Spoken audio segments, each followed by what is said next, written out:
My mother, Magda, and two of her sisters were in Auschwitz. My mom was the oldest at 31.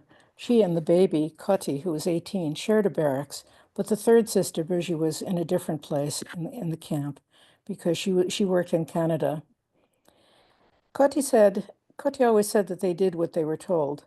We went kind of like sheep, just like when you don't know where you are going.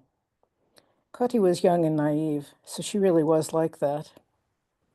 The gypsies of Auschwitz had been prisoners in the death camp for years. They had to work in the gas chambers, pulling out bodies and harvesting the gold in the teeth from the corpses.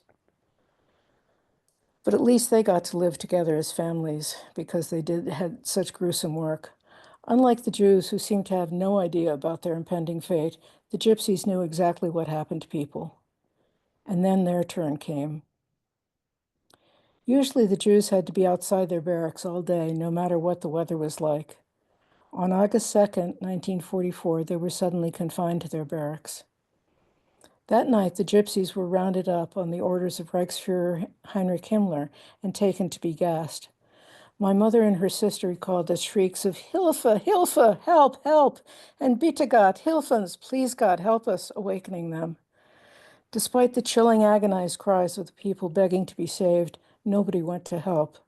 Nobody could go to help. Inside the barracks, the smell of the burning flesh and hair was overwhelming. They're burning people, the women kept repeating in shocked tones. Kati still couldn't imagine that anyone could do this to people. She desperately wanted to believe that her father and others were fine, and that hope kept Kati from accepting what was going on around her.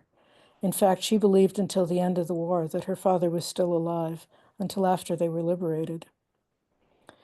The women looked out from their barracks, and not far from them saw the whole sky lit by fire and from the flames of the burning bodies that had been thrown into an adjacent pit.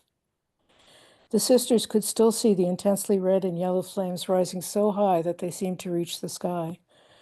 The horrifying smell and anguished screams haunted all three sisters for the rest of their lives. That was the night that they burned the gypsies.